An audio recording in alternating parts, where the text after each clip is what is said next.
Welcome to our channel. Today we how to update Pipedrive product catalog for quotes step by step clearly. To update the Pipedrive product catalog for quotes, start by logging into your Pipedrive account. Once logged in, navigate to the Products section located in the left-hand menu. In the Products section, you will see a list of your current products. To add a new product, click on the Add Product button in the top right corner.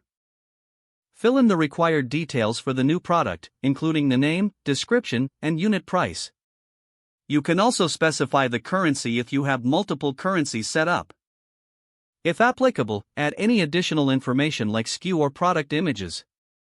Once all details are entered, click Save to finalize the addition of the new product.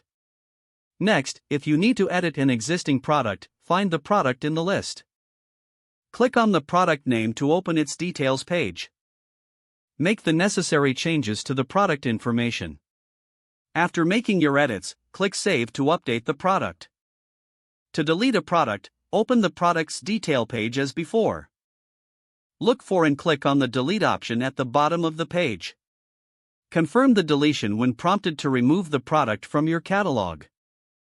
If you want to organize your products further, consider using categories. To add a category, go back to the Products section and select Categories from the menu. Click on Add Category in the top right corner. Enter a name for the new category and click Save. Once your products and categories are set up, ensure they are linked to the appropriate quotes. Go to the Quotes section in your Pipedrive account. Select an existing quote or create a new one. In the quote details, look for the option to add products. Select the products you want to include in the quote from your updated catalog. Review the quote details to ensure everything is accurate before finalizing. When you are satisfied, send the quote to the client directly from Pipedrive. Remember to revisit your product catalog regularly to keep your offerings up to date. Following these steps will help you maintain an organized and efficient product catalog in Pipedrive for your quotes. If the page does not load, refresh the browser or try again in a private or incognito window. Don't forget to like this video and subscribe to our channel for more step-by-step tech guides.